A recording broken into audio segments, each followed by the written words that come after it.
Hi everyone! Today we'll be walking along Playa Grande in Santa Teresa, next to the fishing village of Punta del Diablo.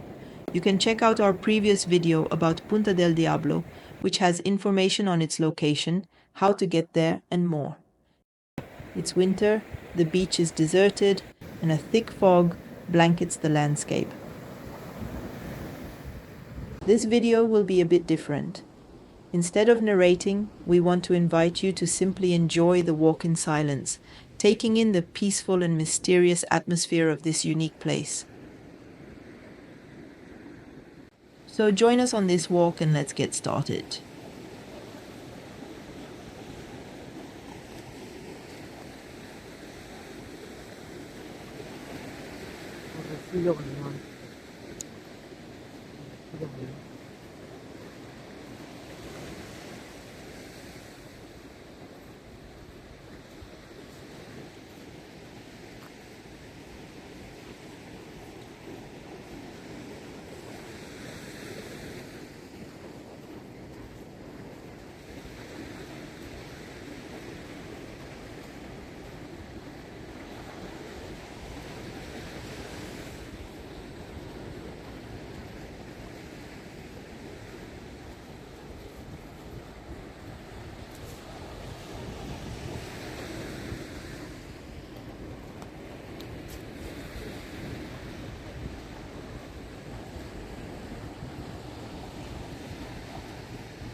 We hope you enjoyed the video. If you liked it, please give us a thumbs up and subscribe so you don't miss anything. Your support helps us keep creating new content. Thanks for joining us, and we'll see you in the next video. Bye bye.